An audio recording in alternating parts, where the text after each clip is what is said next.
Penny from Penny's Pies. How are you doing today, Penny? Oh, Ingrid, I'm really excited. I just hired my first employee, and she's going to start doing some of my office manager tasks, like payroll and bookkeeping. Great job delegating, Penny. That is exciting. Yeah, so I started off by giving her my passwords and user ID numbers so that they, what? Penny, I don't recommend giving her your user IDs and passwords. Why not? Well, that's not a very good way to maintain your financial security. So if you are giving your username and password for your QuickBooks to one of your employees, they have the same access to your QuickBooks as you do. Oh, I guess I can see how that would be bad. Yeah.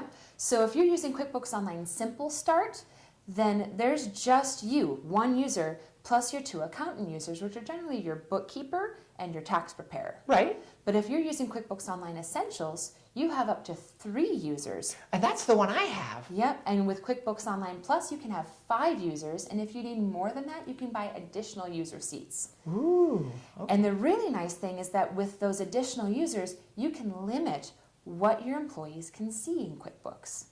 Oh, okay. So it sounds like I could set them up with their own user ID and password. Yep. Then I have access to everything, but I can limit what they do. Exactly right, Penny. Oh, that makes sense. And I can do that with payroll too. I guess it doesn't make sense for an employee to do their own payroll, huh? No, it really doesn't. That's a good way to have employees stealing from you, which would be a really big bummer. Yeah, I trust her a lot, but better not to have that happen. Yep, trust is not an internal control. Right. And you want to make sure that you've got the internal controls in place to ensure that no one ever has the opportunity to steal from you.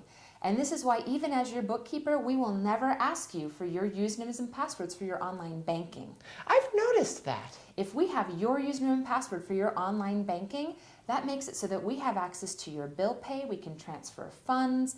You don't want anyone to be able to do that but you. Why would I want that liability? Nope. Yep, we don't want the liability, so we never ask you for that information. Perfect. Certain banks have guest user access where you can set somebody up with read-only access, and that's what we have with quite a few of our clients.